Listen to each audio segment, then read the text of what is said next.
Shalom Israel, all praise to the Most High. We back again. Let's talk some history.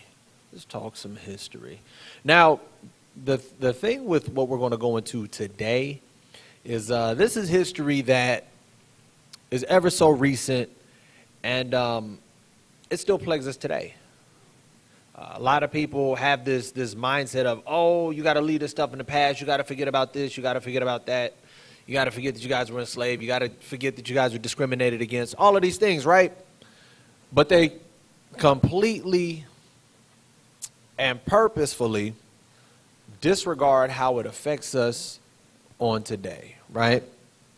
Trying to think how do I want to start this off? Let's go to let's hop in these scriptures first.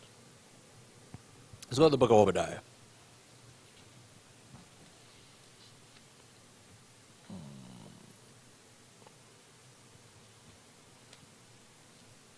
Book of Obadiah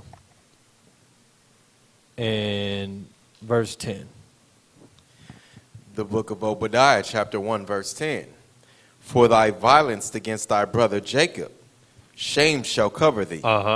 And thou shalt be cut off forever. So it says, for your violence against your brother Jacob, right?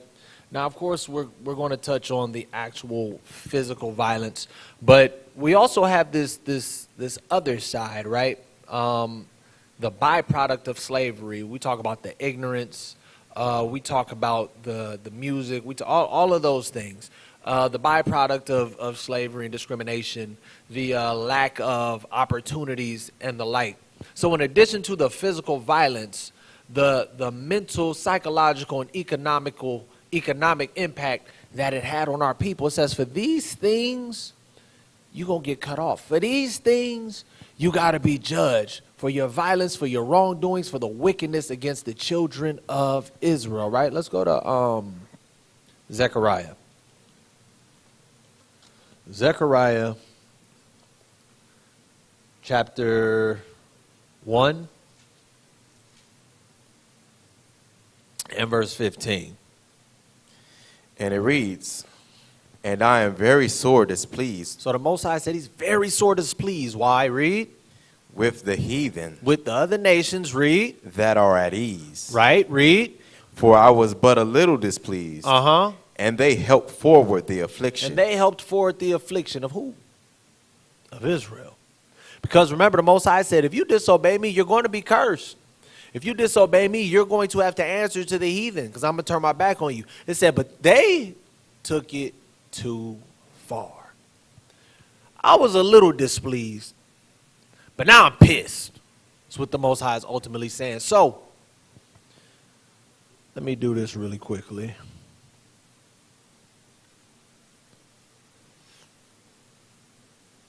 Where are we at? Here it is. So, the name of tonight's lesson is Israelite communities attacked in America. Now, we talking physical, we talking economic, we talking financial, we talking psychological, all of that stuff, right? How we're being attacked even to this day. Because people act like it's not still going on. People will sit here and act like the things that just happened just 50 and 60 years ago didn't just happen. Oh, that was so long ago. My grandparents went through that. These people are still alive. Y'all sit there and complain about the oven dodgers, But we can't complain about something that just happened 40 years ago. That situation happened, what are we, 40, that's 60, about 80 years ago. And we can't forget that. Slavery ran for centuries. I believe 3 centuries. Then there was Jim Crow and the discrimination. And even when they passed laws of integration, they still found a way to systematically keep us oppressed. And you want us to just forget about it. To this day, those people who have done the research and have proven that they are the children of the Bible, the Israelites that the Bible speaks of, to this day, they are being attacked. Their character, their virtue, the authenticity of their belief, the authenticity of their lineage, rather. That's all being come into question. And they now have this term that is ultimately a degrading term. And they use it, and we say it over and over. That's slanderous to us. That's a degrading term to us. That is disrespectful to us, and they still say it. BHI. These BHIs. These black Hebrew Israelites. And we say it over and over. That's not what we are. We're just Israelites. Nope, BHI. We're going to slap you with that slogan. Or excuse me, with that label. That's what you guys are. They attack us even when we know who we are. As a matter of fact, there was a man, his name is Yehoshaphat, also known as Amari Stoudemire. Just had an interview with some brothers on Clubhouse, some of my brothers on Clubhouse, where he was talking about, proving we were Jews and talking about the research that he's done, and, we got to keep the commandments, and I'm a Jew, and you guys are Israelites, so on and so forth. He didn't say nothing wrong aside from, he said something about Revelation 2:9 where it says they say they are and are not, but are the synagogues of Satan. But he said the reason why is because these particular people, and he didn't say all of them, he said particular people, the ones that are lying about it, they would be considered the synagogue of Satan. And they dragged him for it. They labeled him as a BHI. And then 2 days later, he folded like a lawn chair. Because you cannot speak against the system. Anti-you-know-what is speaking against the system that runs the world. That's basically all that it is. Because they can do it to us. BHI is anti-you-know-what. BHI speaks against the Shemites. That's disrespectful. But they get a pass with it. Because it's us. We're constantly being attacked. We're honestly being attacked across the whole world. But the majority of us are here in America. And this is where we're being attacked the most. Watch this. Take us to the PowerPoint. We're going to show you a couple of different ways, right? Take us to the PowerPoint. And make sure you, what do you call it? Unmute the aux. First and foremost, let's talk about this thing economically, how we're being attacked. It's this system called redlining, right? Now, some people argue that it doesn't even exist anymore, but we'll get to that in a moment. Let's listen to the video.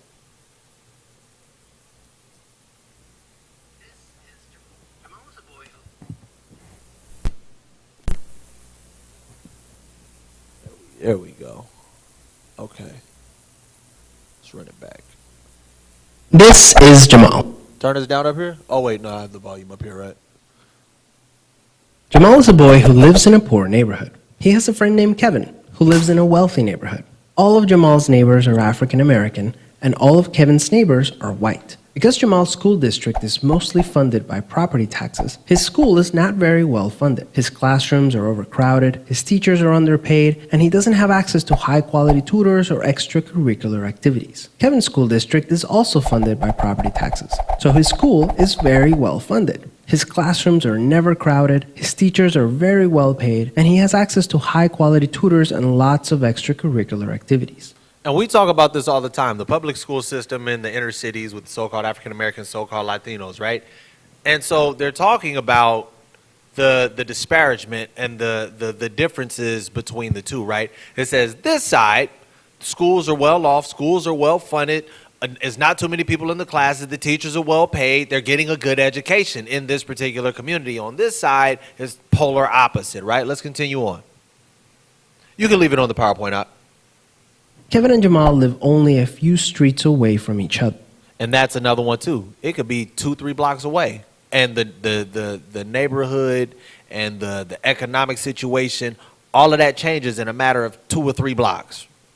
So how come they're growing up in such different worlds with such different opportunities for success? The answer has to do with America's history of systemic racism. To understand it better, let's look at what life was like for Kevin and Jamal's grandparents. Now look what it's saying, right? They're just their grandparents. We ain't talking about 100, 200 years back. The grandparents. My grandparents are what, like 70 years old. My children's grandparents are in their late 40s, early 50s. This was not that long ago, right? Decades after the Civil War, many government agencies started to draw maps dividing cities into sections that were either desirable or undesirable for investment. This practice was called redlining. Now they're going to get into what redlining actually is. So they were literally sectioning off undesirable neighborhoods. And it just so happened that those inhabitants of those undesired neighborhoods were who? So-called African Americans, so-called Hispanics. Now, of course, you had your sprinkle of Edomites in there, here and there, but, you know, they were just people who fumbled white privilege. I don't know what to tell you. But the majority of us that were here, it was put in place systematically, and they just happened to be casualty of war, pretty much, collateral damage, if you will, right? And it usually blocked off entire black neighborhoods from That's what I'm talking about. access to private and public investment. Banks and insurance companies used these maps for decades to deny black people loans and other services based purely on race. Historically speaking, owning a home and getting a college education is the easiest way for an American family to build wealth. Now, here's the crazy part. So people will say, well, no, the lenders didn't judge it based off of their race. They judged it off of their where they live, their address. Well, you know which areas were redlined. You know which areas are quote-unquote undesirable, and you also know the demographic of individuals and families that stay in that community. So ultimately, yes, it was by race. But they'll say, well, no, it was just based off of the neighborhood. But you guys did that to those neighborhoods because of who was there. So if we're going to go back to the origin of why you did it, yes, it's clearly because of race, right? But when Jamal's grandparents wanted to buy a house, the banks refused because they lived in a neighborhood that was redlined.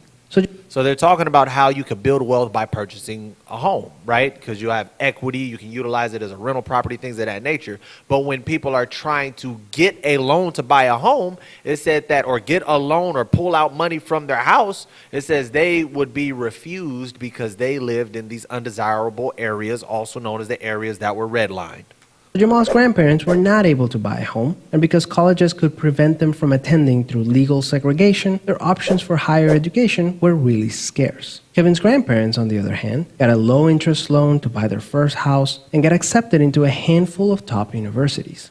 And sidebar, it said they're the more fortunate individual, Edomite, their parents were able to have access to these loans and also were able to get into these schools to get a higher education to forward their career or put themselves in a position to have successful careers. Well, we know just about 40, 50, 60, 70 years ago, that was the hardest thing in the world for us to do. We know that, right? But it was much easier for them. Now, I'm going to let them get into it, then we'll talk about it. Which traditionally only accepted white students. This opened up a wealth of opportunities that they were able to pass on to their kids and grandkids. Even as late as the 1980s, an investigation into the Atlanta real estate market showed that banks were more willing to lend to low-income white families than to middle or upper-income African-American families. It says as late as the 80s. They do that today still, and I'm going to show you, right? So it says even as late as the 80s, there was an investigation. That's just a slap in the face, because you're going to see that they're still allegedly trying to create a system or a situation to where banks don't do that anymore today. As a result, today, for every $100 of wealth held by a white family, black families have $5.04. A 2017 study confirms that redlining is still affecting home values in major cities like Chicago today. This explains how Kevin and Jamal inherited vastly different circumstances. Unfortunately, the story doesn't end there. A big part of systemic racism is implicit bias. These are prejudices in society that people are not aware that they have. Let's go back to Kevin and Jamal. Against all odds, Jamal manages to be the only student from his high school to get accepted into a great university, the same one that Kevin and his high school friends are attending. But after Kevin and Jamal both graduate, Jamal notices that his resume isn't drawing as much interest as Kevin's, even though they graduated from the same program with the exact same GPA. Unfortunately for Jamal, studies show that resumes with white-sounding names get twice as many callbacks as identical resumes with black-sounding names. Now, people will sit here and try to argue that that's not true. I literally know individuals that worked, or new individuals, I don't talk to them anymore, that worked in HR, that worked in the department that went through these resumes. They actually have machines or scanning devices. I'm not exactly sure what it's called, but they actually have a system in place where they run their resume and they scan them through whatever it is that they scan them through, and there's key things that it looks for. Some of it is keywords as to your work history and your skills, and then they also have this thing where they will literally look at your name. So if your name is Jamal, then some jobs will literally throw especially if you have a long list of resumes, they'll throw it away simply based off of your name. You have people who will literally change their name. We had a sister that used to be here. She had a quote-unquote black-sounding name. So she took half of her name, which sounded white, and she put that on all her resumes. And she got more callbacks because of that. That's a real thing. Implicit bias is a real thing. Implicit bias is a real thing to this day. Stereotypes are a real thing to this day. Implicit bias is one of the reasons why the black unemployment rate is twice the rate of white unemployment, even among college graduates today. You can see evidence of systemic racism in every area of life. The disparities in family wealth, incarceration rates, political representation, and education are all examples of systemic racism. Now, real quick, what a lot of people will do, well, that's not exactly true, because when you look at colleges, African American women are graduating at higher rates. African American women are getting hired at higher rates. Here's the thing. I honestly don't disagree with that. But let's be honest. They've been doing this since our grandparents. They're setting up a system and a situation where the men are emasculated, where the men are being torn down, where the men are being destroyed. This is nothing different than what they've been doing. Get rid of the men. Well, here's an easier way. Let's start elevating their women. Their women won't respect their men, and they'll do one of two things. They will divest, or they won't deal with anyone at all. But we know that there won't be any more quote-unquote black families, because we can break that up. Because they teach you to be strong, independent, quote-unquote black women. You don't need a man. And then if he's making less than you, or he's not doing as good as you, even though the system set it up that way, I don't care, he needs to work harder. There's only so hard you can work. There's still this thing called the glass ceiling that people will still hit. They will set the woman up to be above the man, so they don't respect the man, so we continue in these broken homes. This is a way that they systematically destroy the houses. The other way that they can do it is they remove these men out of the houses, which they were doing I think it was in the 90s, the 80s and the 90s, and they started helping these women that were low income, giving them welfare and things of that nature. But the men had to stay out of the house. They have it. New trick. Same devil, new trick. Let's go back to the PowerPoint. Unfortunately, the biggest challenge with systemic racism is that there's no single person or entity responsible for it, which makes it very hard to solve. So what can you do? The first thing you can do is work towards becoming more aware of your own implicit biases. What are some prejudices that you might hold that you're not aware of? Second, let's acknowledge that the consequences of slavery and Jim Crow laws are still affecting access to opportunity today. Because they swear it's not. Let's deal with it. Let's deal with the elephant in the room. Yes, it is. Segregation law, Jim Crow law, the effects of that, the effects of slavery today still affect our people. As a result, we should support systemic changes that create more equal opportunities for everyone. Increasing public school funding and making it independent from property taxes would be a great start so that poor and wealthy districts can receive equal access to resources. Systemic problems require systemic solutions. Luckily, we're all part of the system, which means that we all have a role to play in making it better. While that may be true, it's not. It's going to be very far-fetched, because the one thing that they don't want, and I'll show you guys that a little bit later too, the one thing that they don't want is for us to catch up financially and economically. They want to keep us castrated intellectually, financially, and they want us to continue to need them. Here's another crazy fun fact, and you can go Google this yourself because they've had a number of situations where they've done it. A house, the property value of a house has been, what do they call it, appraised. Will get appraised at a much lower rate because an African American family is living in there as opposed to a white family. Now they've done the research. They even have situations where people have actually posted it. They said, this is my friend, whatever, it's his white friend, right? So they'll go and get it appraised first with their black family, and it'll be appraised for like couple of tens of $1,000s lower than a white family being in there. Systemic racism is a thing. Implicit bias is a thing. They will always try their best, and it's very quote unquote subtle, to continue to demean and depreciate our value. Watch this. Because you have people on here that argue, well, redlining is old, it doesn't happen anymore, it was illegal as of the 80s, it's not a thing anymore, right? Watch this. Are you able to see that? If not, I can read it. I got it. God. Start from, read the first sentence of the first paragraph. The Justice Department announced the launch of the department's new combating redlining initiative today. Right. Now, this was... Let me give you the date. Now, mind you, this is from the DOJ.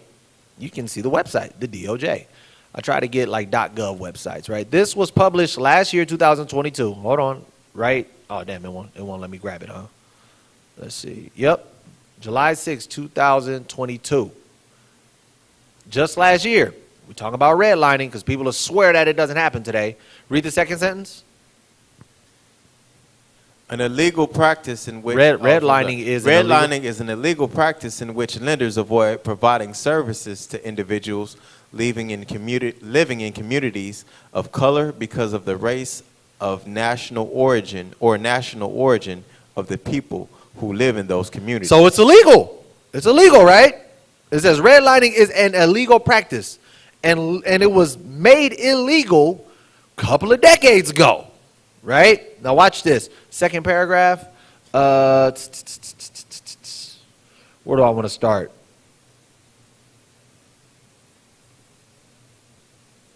Let's read. Let's start from the top. All right. Lending. Yeah, lending discrimination. Lending discrimination runs counter to fundamental promises of our economic system, said Attorney General Merrick B. Garland.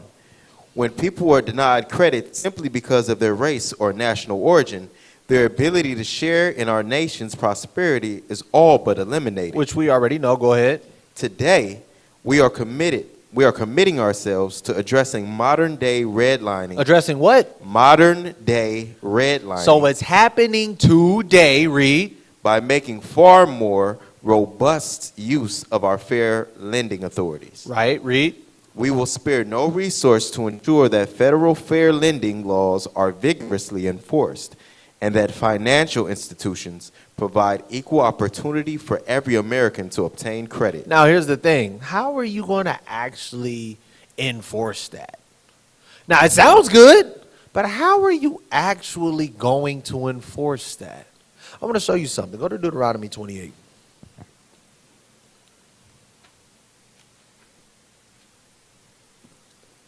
Let's read verse 15 and then drop down to 48. No, I'm sorry. Drop down to, 48. Deuteronomy chapter 28, verse 15. But it shall come to pass, if thou wilt not hearken unto the voice of the Lord thy God, to observe, to do all his commandments and his statutes, which I command thee this day, that all these curses shall come upon thee and overtake thee. Now watch this. Drop down to 48. Therefore shalt thou serve thine enemies, which the Lord shall send against thee, in hunger and in thirst, in nakedness and in want of all things. In want of all things, you're going to have to serve these people. You're going to have to beg come with your hat in your hand asking for help. That counts when I'm trying to get a house. I'm trying to get a business loan. I'm trying to refinance my house. I'm trying to pull out the equity of my house. And here's the thing. They already got a system in place to make it difficult. They already got a system in place that even if they do decide to do it, watch this, when they do loan it to you, it's going to be at a significantly higher rate than they would your Caucasian counterpart, your Asian counterpart. When it comes to so-called blacks and so-called Hispanics, this thing called implicit bias is a real and true thing. They will make it difficult for you. You specifically. And again, it says you ain't going to have no choice but to go to your enemies, hat in hand. I ain't got no cash, but I got my credit card. I need to get this credit card. Can I have what is it called? Can I have a credit limit increase so I can buy more things? Can I get a raise? I need to, make ends meet with my job. Can I get a loan so I can get this house? Because they make it real difficult to, let's say you're trying to start a business. Don't tell them you're trying to start a business because they make it difficult for you to get a loan even for that. And if they do, it's damn near a predatory loan. That you'll never get out that hole unless your business just explodes. But it says you're going to serve them in want of all things. Take us back to the PowerPoint.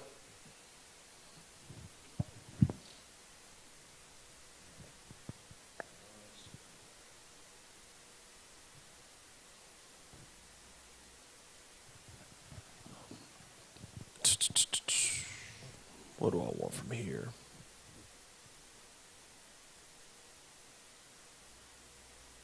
Actually, we'll probably read that first sentence. Biden administration opens new front in fight against modern day redlining. This is from Reuters, right? And if you guys don't know what Reuters is, Reuters is actually a site that a lot of attorneys and stuff use. I'll get you an actual definition of what actual Reuters is. It says Reuters is a news agency company owned by Thomas Reuters Corporation. It employs blah, blah, blah, blah, blah.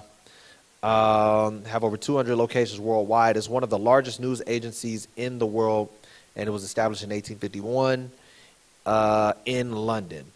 And this is actually a site that people use to get laws, case law, things of that nature. I remember when I was working as a paralegal in El Segundo, we used to use this. And also when I was doing my legal studies classes, we were using these sites. So just giving you the validity of the site, right? So let's go ahead and read. Let's start here. U.S. President Joe Biden.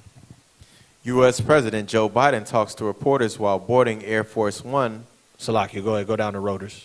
Okay. The U.S. government obtained a groundbreaking settlement last month in its lawsuit against alleging that a large mortgage company deliberately and systematically avoided providing home loans to black and Hispanic families. Who? To black and Hispanic families. Black and brown families, in Pennsylvania, New Jersey, and Delaware. Let me check the date on this joint. Hold on. Look at this. Oh, crap. Again, it was made illegal about 40, 50 years ago. This was last year.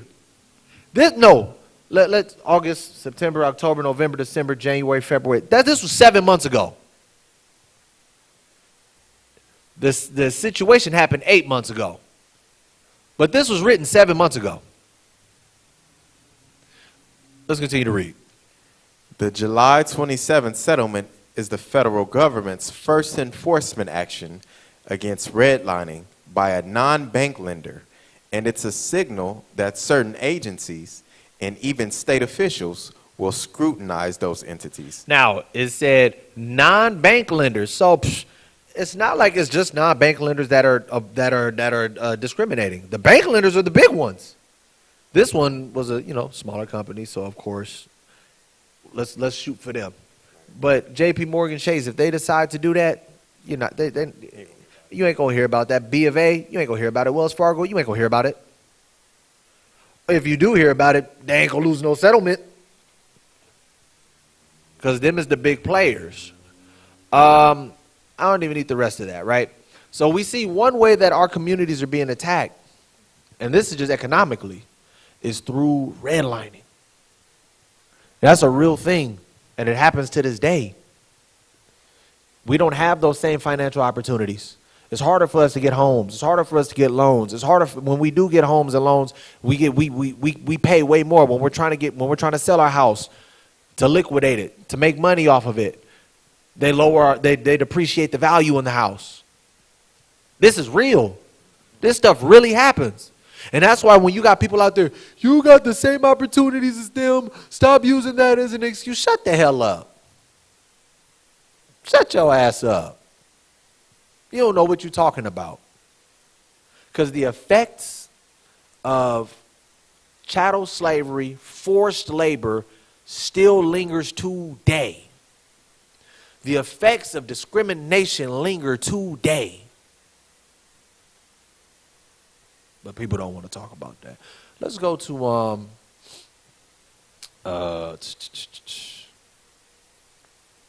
here's one. This is a good one. This is a good one. Watch this. Go to the thing. Go to the thing. Everybody know about this one. Everybody like this one right here. What that say down there? Hold on. Let me. Who that? Planned Parenthood. You see them damn devils? Yep. So, let's talk about these devils. Where I want to start. Let's go ahead and start from right here. It says, to meet our mission, we must acknowledge our own history.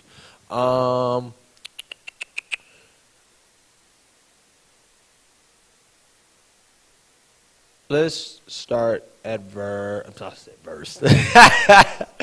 Let's start at the difficult truth is Margaret Sanger's racist alliances. Second paragraph. All right. The difficult truth is that Margaret Sanger's racist alliances and belief in eugenics have caused irreparable damage to the health and lives of black people, indigenous people, people of color, people with disabilities, immigrants, and many others. Now, here's the thing.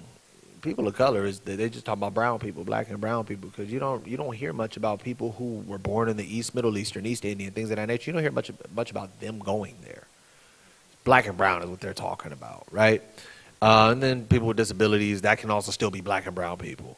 Immigrants, brown people, and many others. Go ahead. Her alignment with the eugenics movement, rooted in white supremacy, is in direct opposition to our mission and belief that all people should have the right to determine their own future and decide, without coercion or judgment, whether and when to have children. Now, here's the thing, right? Margaret Sanger was a eugenicist.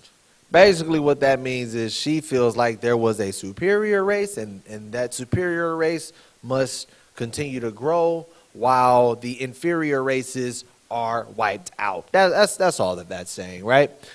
Now, and she was a white supremacist, we just saw. And that came off a Planned Parenthood site, so we know this to be true, right? Okay, now watch this.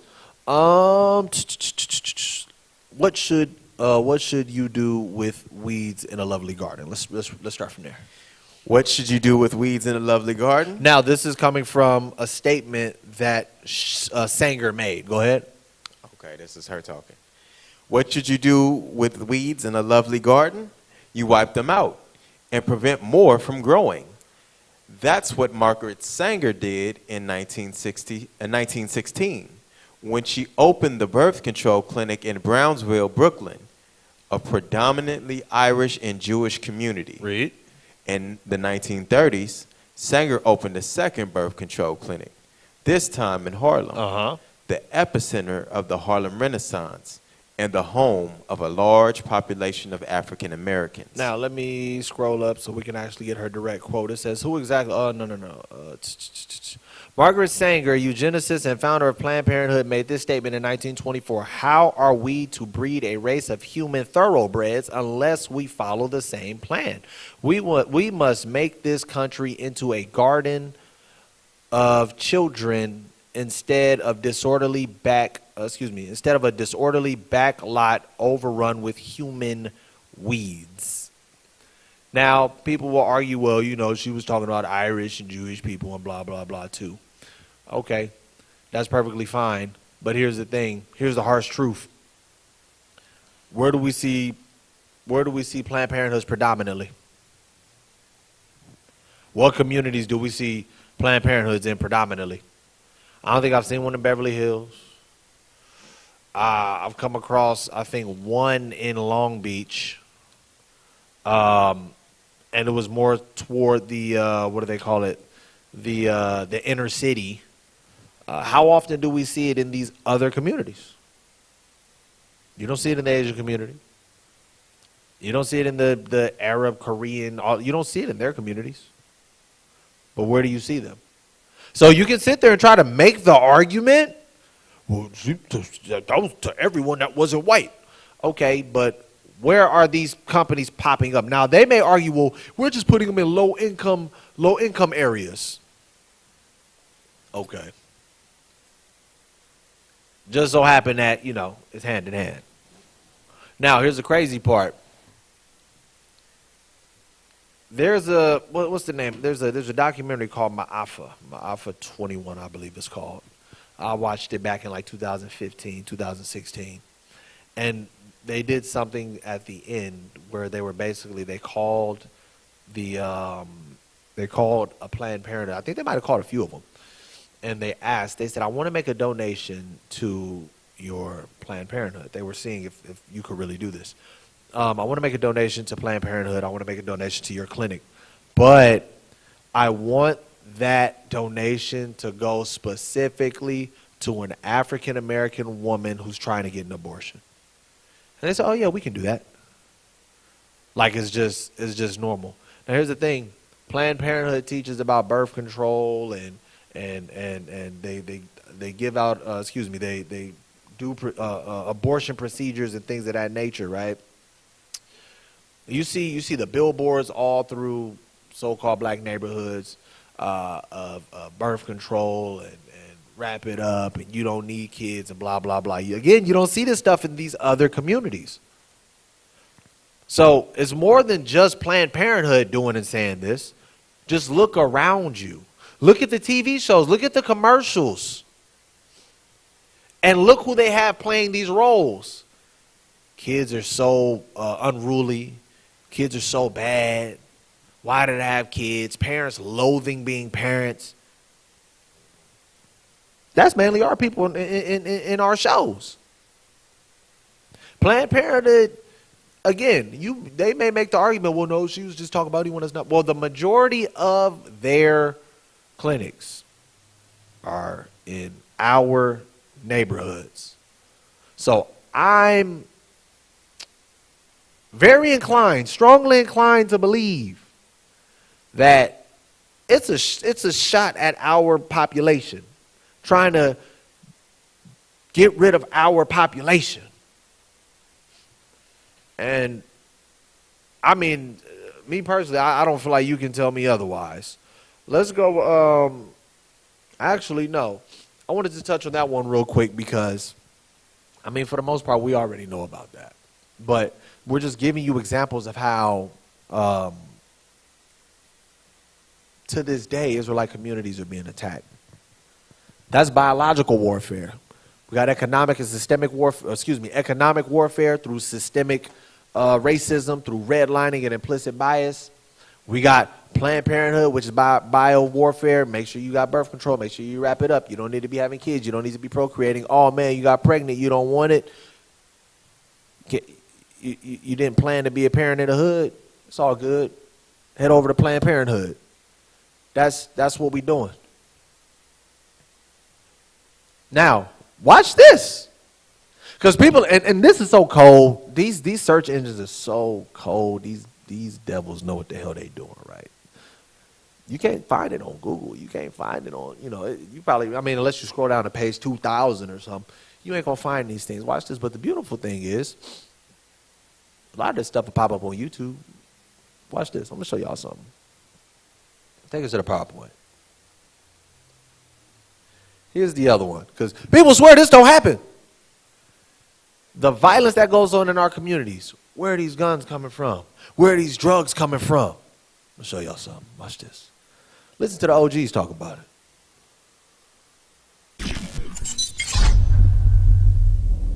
Well, I had a Dresta and BG knockout. Shout out, CPT. They were talking about how when they were young, they were saying that they would find these crates of guns. I heard from an OG that they used to find barrels of guns along the train tracks. Yeah. Just sitting there, Uzis, like fully automatic guns, bro, like just sitting there for people to find. Little kids in the ghetto throwing rocks on the train tracks, what they do, stumble across a whole barrel of guns. So you think the government left them there? Have you heard of any such thing in Long Beach? Not in Long Beach, but Watts, Compton. Yeah, they bring a train out there just full of guns, you know, And just have and at it. people just hit the train, and you know, next thing you know, you'll hear some hood somewhere, you know, selling, you know, new nines for 300. You know what I'm saying? Or they got AKs over here for 700, and you know, just like it was always mysterious crates of weapons popping up throughout the ghetto. So this is a real thing. Oh yeah. Oh yeah. Wow. So you think the government is like, okay, we're going to leave these guns in this high crime neighborhood, and they're just going to kill each other? Population control. Huh. I mean, you see what they just did to arrest the kids somewhere. I forget what city this was it Chicago or somewhere? They pulled up with a truck full of Nikes or something like that. And, yeah. You know what I'm saying? Yeah, that fuck shit. Yeah. Yeah, it's the fuck shit, the bait and switch. You know what I'm saying?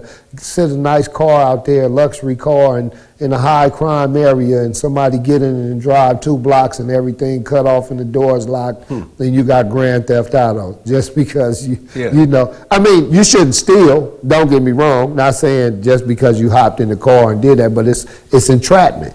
Yeah. It's entrapment, and who young, not, you know, pretty much impoverished, not gonna see an opportunity like that and take it. So yeah, they did that, especially in LA with the, you know, we just the home of Crips and Bloods, you know. So it been warfare going on since the late '70s. You know, real hard warfare, late '60s, early '70s. You know, and you know, it reached the peak during the late '70s and mid '80s. You know, the advent of the drive-bys and things like that. What, you know, people wasn't going getting them guns from Big Five. Right. You know what I'm saying? Yeah, you can't even, you know, you can go in Big Five, you might buy a 22 rifle or a shotgun, 12-gauge shotgun. You're not buying nothing to shoot 100 rounds. Right, because I remember when I interviewed Big U, he said that when he got out of prison this one time, and when crack was hitting the streets, and I asked him what the big difference was with crack in LA, he said the caliber of guns. Yeah, it was called Ready Rock in the beginning. It was a lot of different names, and so when it. So, you see, they all talking about, the trains just used to roll up, and the barrels would just be sat right there. And they knew where it was being dropped off at, in the heart of Compton and Watts. And they said, you know, people would just come up because it's Uzis, ARs, stuff that you, like he was saying, you can't just get this stuff at Big Five. And you know they wasn't going to Turner's and all, you know, all of the spots that you can go to now. You know they wasn't going to none of that. But all of a sudden, barrels. They didn't just say like little crate, barrels. You know how big a barrel is? What is it? 50-gallon barrel probably could hold about 20, 30 ARs. You can toss some pistols in there too. It ain't nothing, and it's more than one barrel. So you looking at 200-300 guns. And then it said, and with extendos, with drums, just sitting out there on the train tracks in the ghetto. Watch this. That was talking about L.A. Here's another one.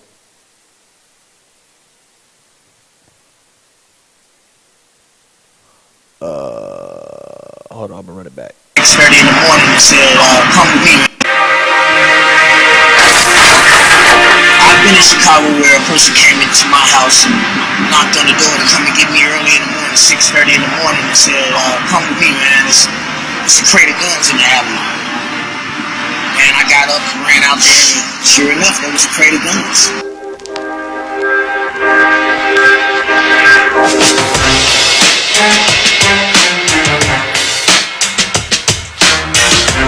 I don't know. Listen, I never seen so many guns. Like, we had a lot of guns, but I never seen so many guns like now, ever. And it's like they dropped. It's like they dropped off. Like somebody dropped off crates of guns in everybody's hood. Like it seemed like it was designed for them to lose.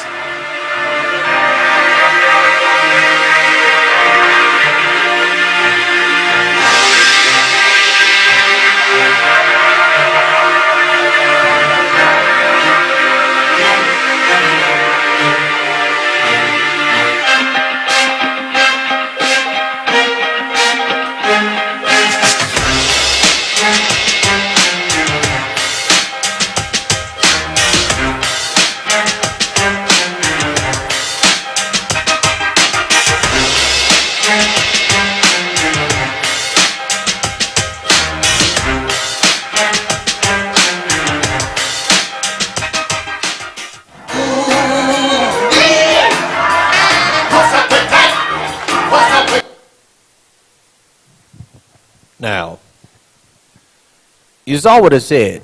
It said that these particular areas where these crates of guns are being dropped off in are the same areas where the schooling is underfunded, basic infrastructure is dangerously low. You saw they showed the example of Flint. Like, we could send billions of dollars to freaking Israel at the time. We could send billions of dollars to them individuals warring with them other warring with them other Edomites, warring with them other Edomites in East Europe. But you can't spend a couple $1 million.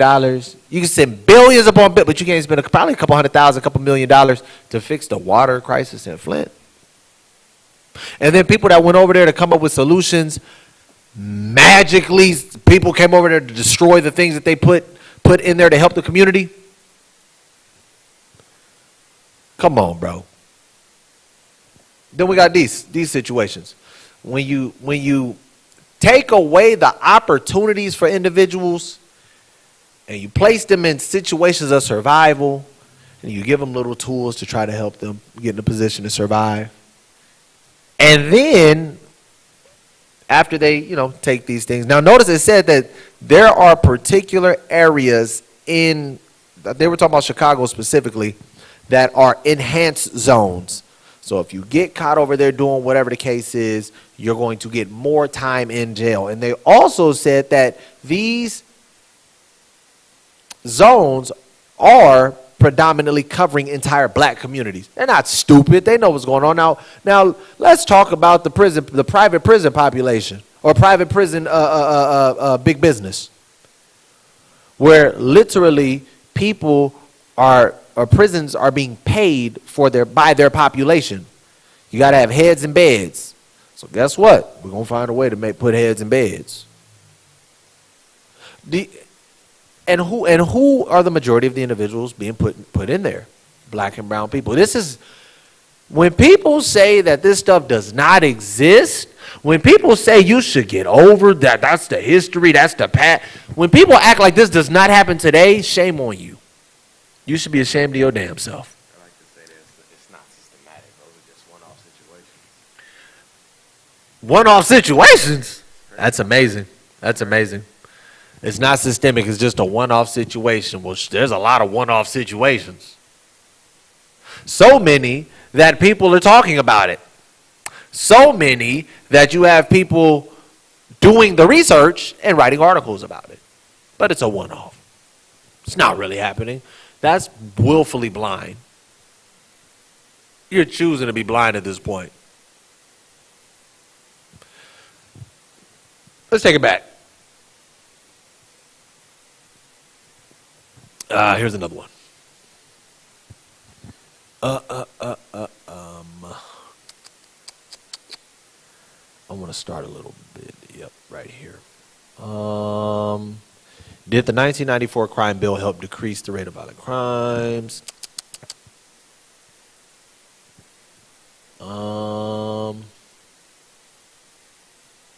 We can start from there. First sentence. Did the 1994 crime bill help decrease the rate of violent crime? Probably, although the rate had begun to decline before the bill went into effect. Did the bill contribute to the Did the bill contribute to the expansion of incarceration? Again, probably so. Although the bulk of the growth occurred in the 15 years before the bill was enacted, and has fallen significantly for nearly 15 years. Now watch this. But one thing is clear. The 1994 bill interacted with and reinforced an existing and highly problematic piece of legislation. Watch this, read. The Anti-Drug Abuse Act of 1986, which created huge disparities in sentencing between crack and powder cocaine. So between crack and coke, read. Under this bill, a person was sentenced to a 5-year minimum sentence for 5 grams of crack cocaine. But it took 500 grams of powder cocaine to trigger the same sentence. Read. Because crack is a cheaper alternative to powder cocaine, it is more prominent in low-income neighborhoods. In black and brown neighborhoods, low-income neighborhoods, predominantly black and brown. We went through it in the very first video when we were talking about systemic racism, when we were talking about redlining, when we were talking about those undesirable areas, when we're talking about the poor public school system, because it's paid by the property taxes of those areas, and those houses are worth less because there's a particular demographic of individuals over there. So they're talking about black and brown communities. Go ahead. These neighborhoods are more likely to be predominantly black, and in urban areas that can be over-policed more easily than suburban or rural areas. Read. While the Fair Sentencing Act of 2010, enacted under Obama Biden administration, reduced the crack powder cocaine disparity from 100 to 1 to 18 to 1, the damage had been done, and its effects continue to this day. So, they still hadn't made it even. At the end of the day, you shouldn't be doing no drugs. But they know that one particular drug is in one particular community and the other one is in the polar opposite community, right? Let's continue on.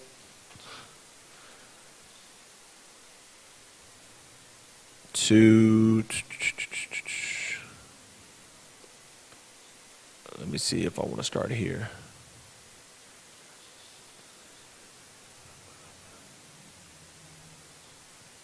Let's go right here. Let's return to the unprotected under. To the unprotected or underprotected comment from Professor Kennedy. Members of the CBC claim they want better policing for black communities rather than more. This is complicated for people to interpret, especially when polls show that over 80% of blacks want more police presence, not less. Wait. First of all, we live in the ghetto. I ain't never heard somebody say we need more police. I ain't never heard that, ever. 80% of African Americans said we need more police. You so full of you a liar. You don't hear that nowhere. What we want is for you to respond faster in the event that something happens, because let me tell you how you could get robbed. You can get,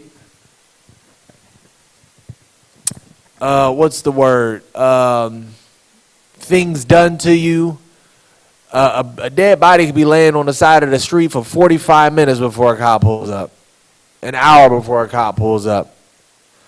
You could have got mugged. They sitting there taking your shoes, your pants, your chain, your do-rag. They got you doing a little dance until you spin around one time and then walk away.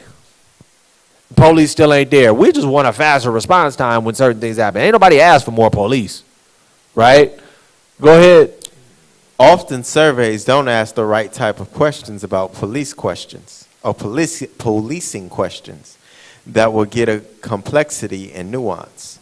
Here's what we mean.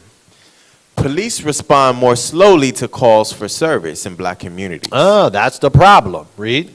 Ambulance services responding in black communities compared to white communities are several minutes slower. The other issue, go ahead. If someone is suffering from a stroke or heart attack, these minutes are often a matter of life and death. Go ahead. In addition, the violent crime clearance rate is unacceptably low. To most black people, it seems that the police care less for their communities, for their deceased loved ones, and for their own lives. So when black people say more policing, they mean better than what they have and similar to what predominantly white communities receive. That's all that we saying, right? So here's the thing. They placed a law, they enacted a law, enforced a law that they knew would impact the black community at a high and alarming rate. They knew that there would be a disparaging incarceration rate between the cocaine and crack, right? Powder coke and crack, because they knew which communities had which. Right now, you see this even today. You didn't see. There's literally been situations. What's that? It's that Edomite's name? Terrell something. You guys can look this up. If you Google it, it'll pop up. But I remember his last name is Terrell. Something Terrell. This Edomite lived in Palos Verdes. He was 18 years old, had a Mercedes, both his parents, all of that.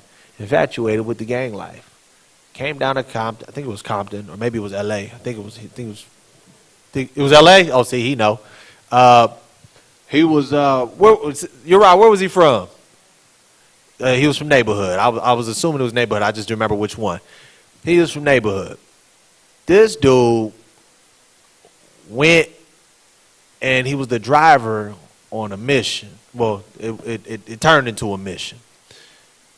As the driver, the getaway driver, 18 years old, it was a 15 and a 16 or a 15 and a 17-year-old.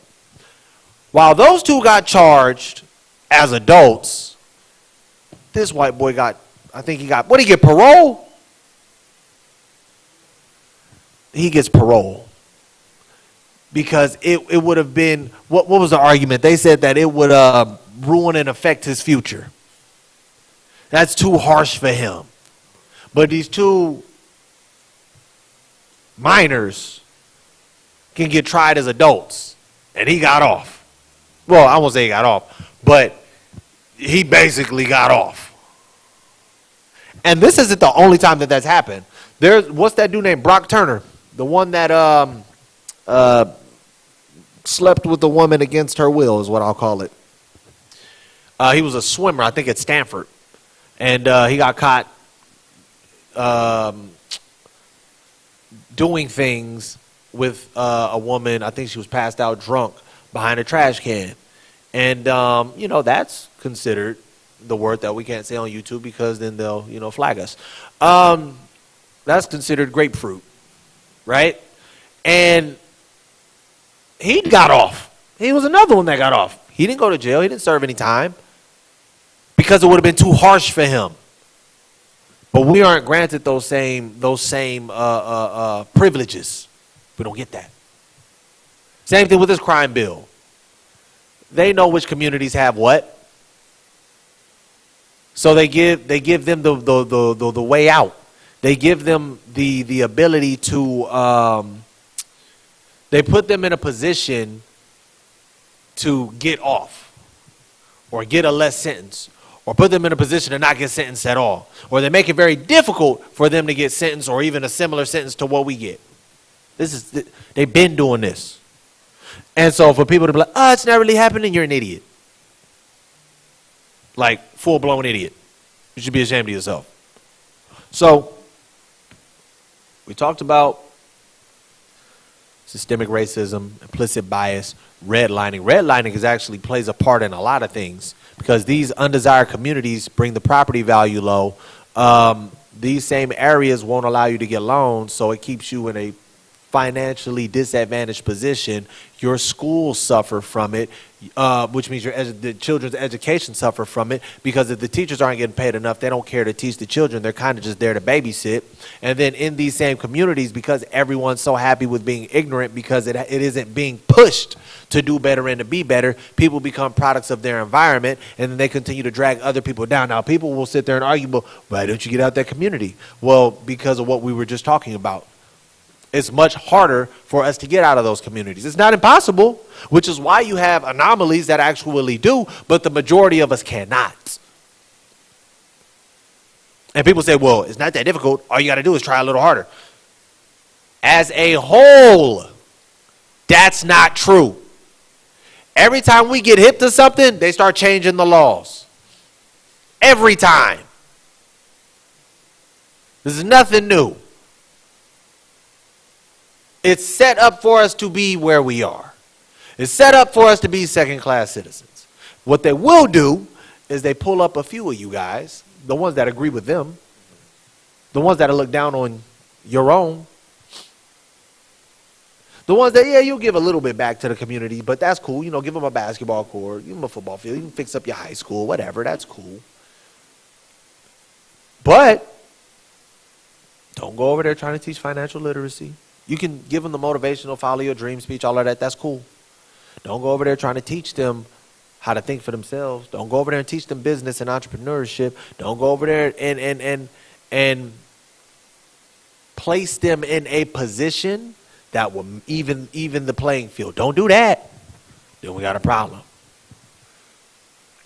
One of the people that died over here, Nipsey was going around telling people in LA, in that area in LA, near his hood, don't sell your houses. Bunch of Edomites over there trying to buy them houses up. Bunch of investors trying to buy them houses up. Because why? They building a stadium. They building an arena. Property value finna go crazy over here. So how about we try to buy them out now while the property value's low, then we just gonna sell it. Or we gonna rent it out. But we gonna make money off of it. He was going around saying, nah, this right here can help build you wealth. He was going around teaching people to be more business savvy. That's a problem. Because you're trying to even a playing field. We don't do that. You can't do that. You can't do that. Because then you're going against the system. You can't do that. I got one more. And this is proof too. Now people may argue, well, it ain't happened in a while. Well, hell, that's because we ain't been able to set one up in a while.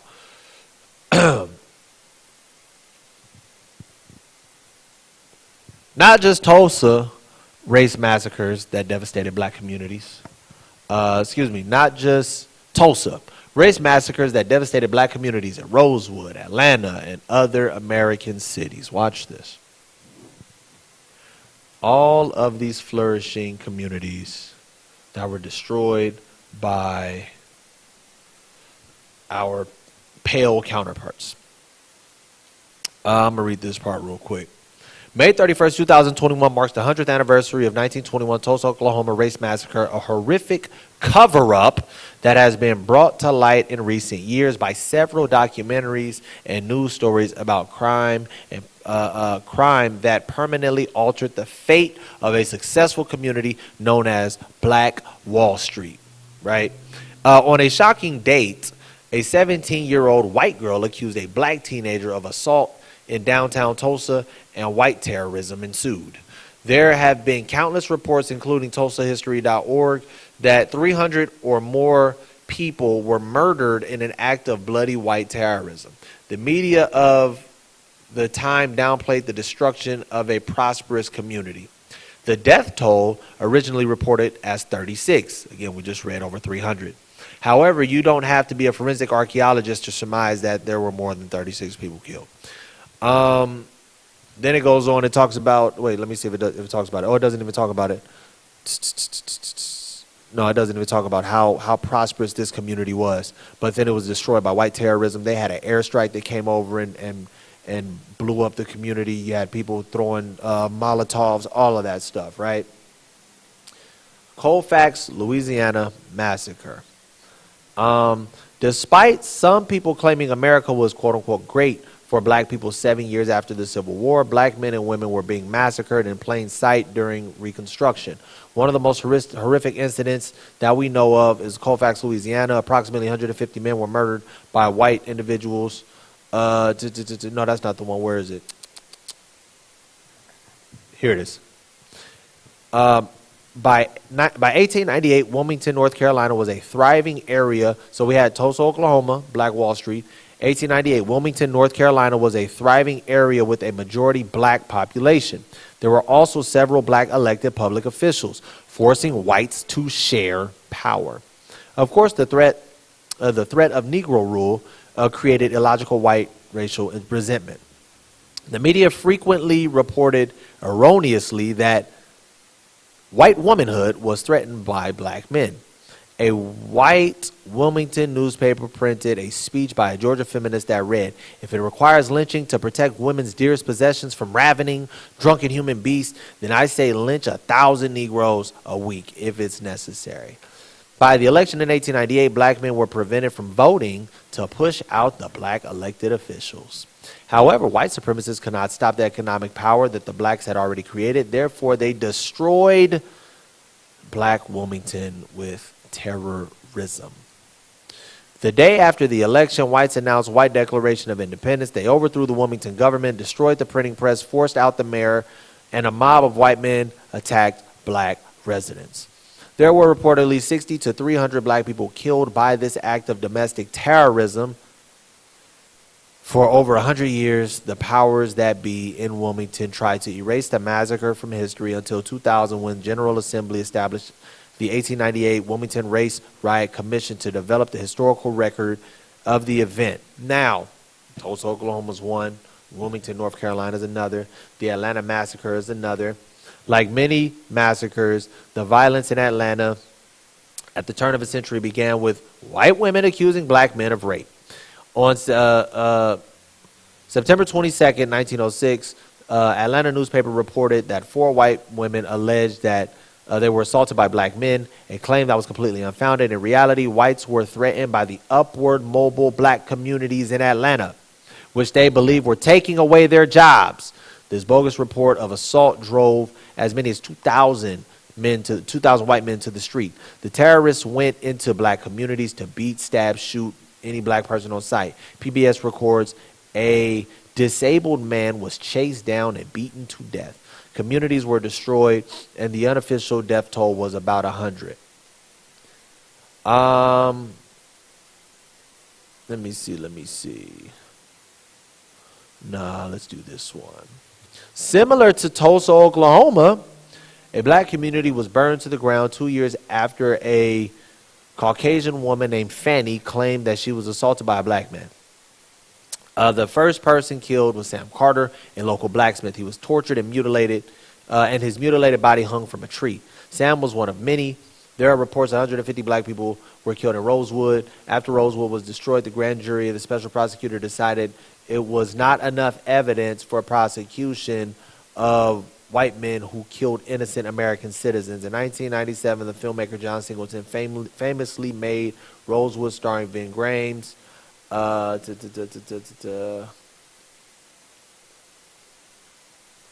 Discuss communities, yada yada yada. So many were victims of racist violence based on economic anxiety and threats to white womanhood. Right.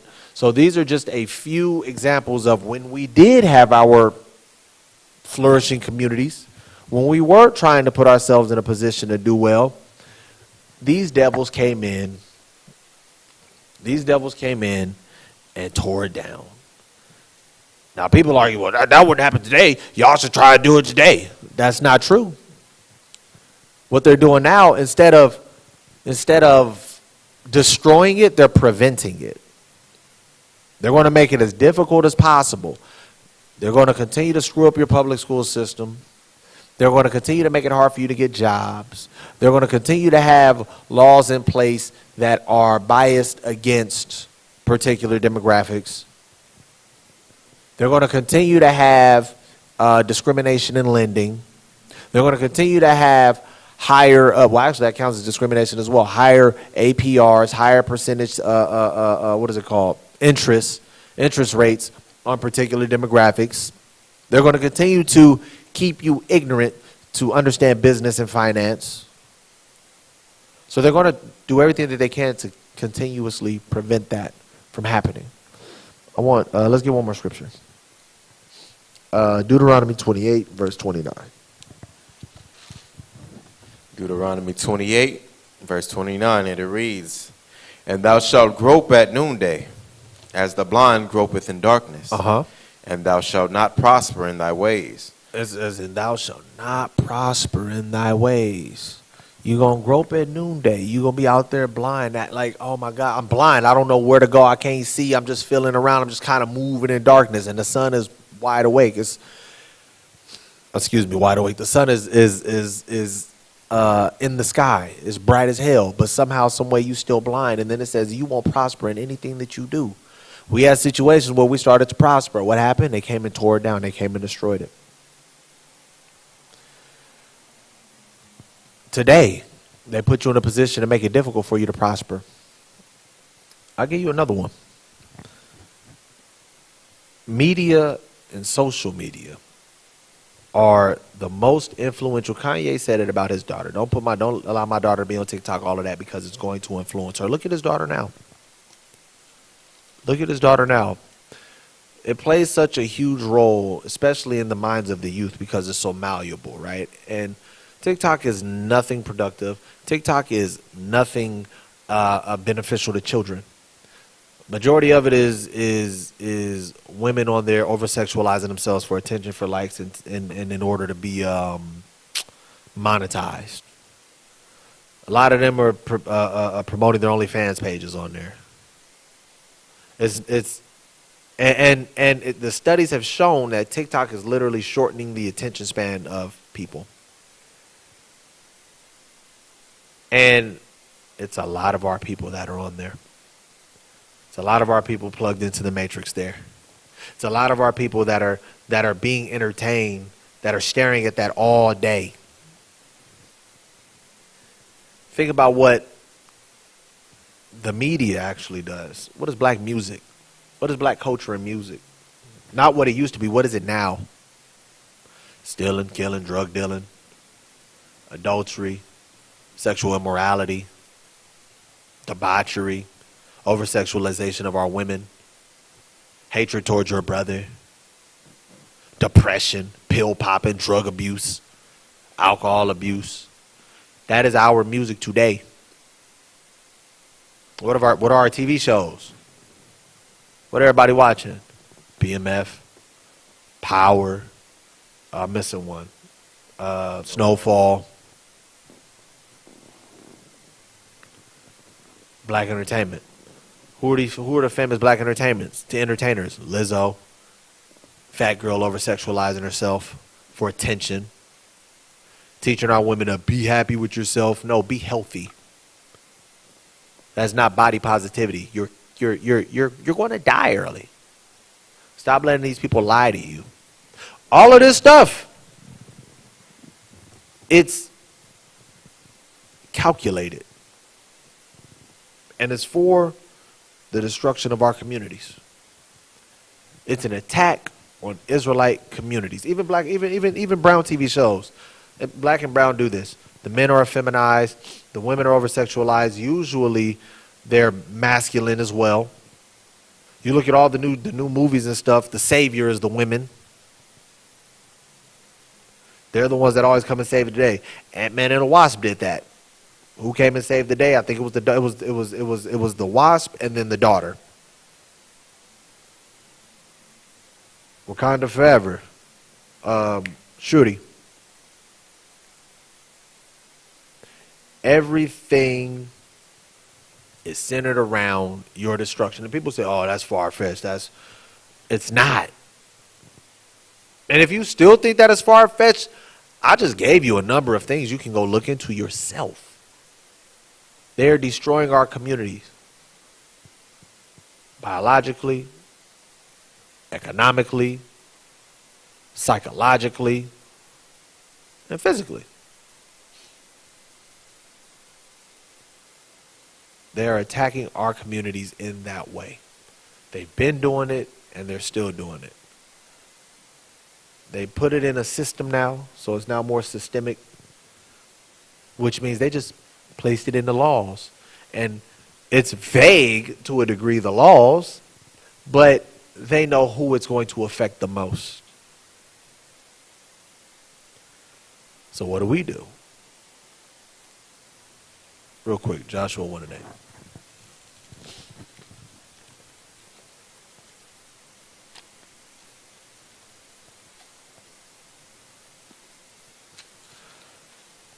What do we have to do?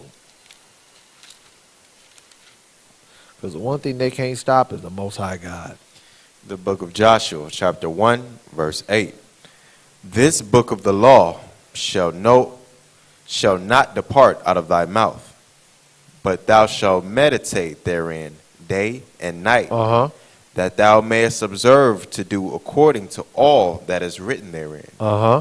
For then thou shalt make thy way prosperous, and then thou shalt have good success. We got to come back to these laws.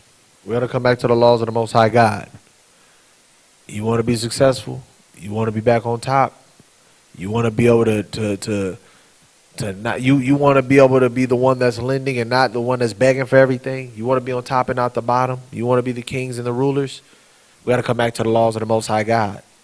We got to come back to keeping the commandments of God, because they've set us up to fail. Because in the book of Judith it says, while they sinned not, their God was with them. But when they sinned, their God turned their back on them. And they were destroyed every single time. So what do they do now? Keep you ignorant, keep you not knowing your history, keep you defiled with unclean foods, promoting the unclean foods. This is a delicacy. How the hell is a sea roach a delicacy?